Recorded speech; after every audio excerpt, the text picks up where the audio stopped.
সব দিয়েছি, কিন্তু বিগত সরকারের সময় যেহেতু আমাদের দাবি বাস্তবায়ন হয়নি, আমরা অনেক বুক ভরা আশা নিয়ে তাকিয়েছিলাম এই অন্তর্বর্তীকালীন সরকার আমাদের দাবি সহজে মেনে নেবে।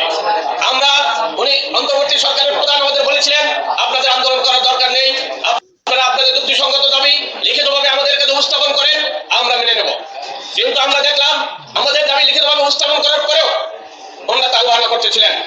পরবর্তীতে আমরা বুঝতে পেরে আমরা আবার কর্মসূচি দেওয়া শুরু করলাম।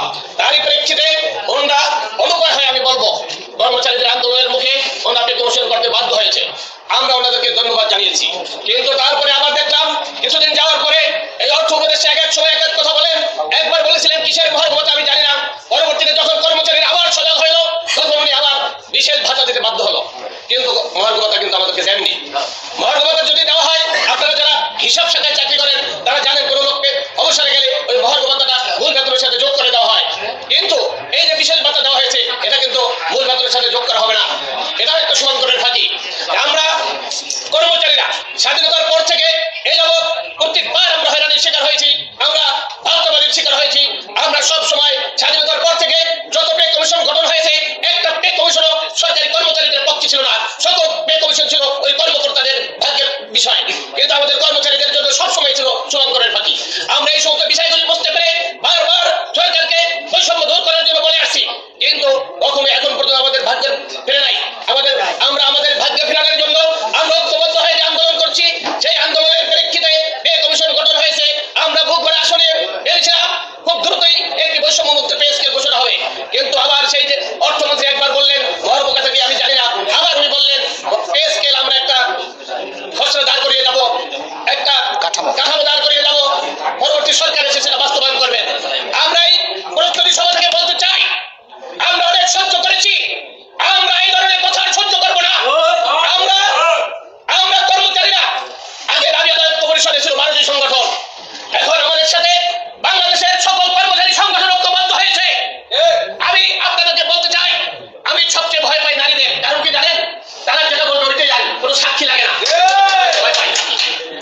দ্বিতীয়ত আমি ভয় পাই সাপে, তার অস্ত্র হইল সাপে, ধর্ষণ করলি কাজ শেষ। তারপরে আমি আরেকটা গ্রুপকে ভয় পাই, সেটা হলো ড্রাইভার সমিতি। এই ড্রাইভার সমিতি যদি হাত গুটিয়ে বসে থাকে তাহলে গাড়ি অচল, আর যদি গাড়ি অচল হয় সমস্ত দেশ অচল হয়ে যাবে। সেই গাড়ি চালক ভাইরা আমাদের সাথে স্বতঃস্ফূর্ত হয়েছে।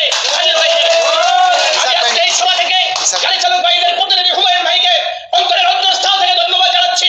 তিনি যে তার দল সহ আমাদের সামনে এসেছেন এবং আগামী দিনেও আমাদের সাথে যতই বাধা আসুক তিনি থাকবেন সেই প্রতিজ্ঞা করেছেন, এই জন্য আপনারা সবাই ওনাকে ধন্যবাদ জানাবেন। আমরা আশা করি ওনার এই ওয়াদার বরখেলাপ হবে না, যত ধরনের বাধা আসুক ওনারা আমাদের সাথে থাকবে।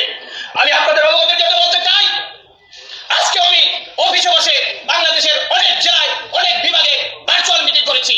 আমি আশ্চর্য হই, এত সারা আমি কোনোদিন পাইনি। তাই আমি বর্তমান সরকারকে বলতে চাই আপনারা আমাদেরকে পরিমাপ করার চেষ্টা করবেন না, আমাদের শক্তি কতদূর এটা দেখার চেষ্টা করবেন না। আমাদের শক্তি যদি দেখতে চান তাহলে হয়তো আপনারা ওই দিন ঢলে পড়তে পারেন। আমাদের শক্তি যদি ঢাকা শহরে সব হাজির হয় তাহলে কি হবে আমি জানি না। আপনাদেরকে বলতে চাই, সতর্ক করতে চাই, আমাদের এই সুন্দর এই সাজানো সংসার যদি কেউ আগুন লাগানোর চেষ্টা করে তাহলে দাঁত ভাঙা জবাব আমরা দেব।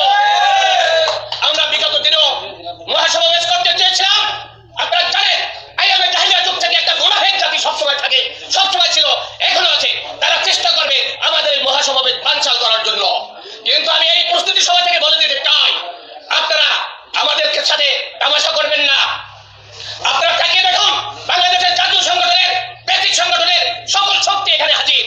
আপনারা দুই একটা সংগঠন যদি এর বিরোধিতা করতে চান তাহলে আপনারা দেশের একটা কথা আছে না, প্রতিবাদের বন্যায় দেশে যাবে অন্যায়, আপনাদের ওই ষড়যন্ত্র টিকবে না। আপনারা কিন্তু পানির মতো বন্যার মতো দেশে যাবে, আপনারা সেই দুঃসাহস দেখাবেন না। আমি আজকে এই প্রস্তুতি সভা থেকে সারা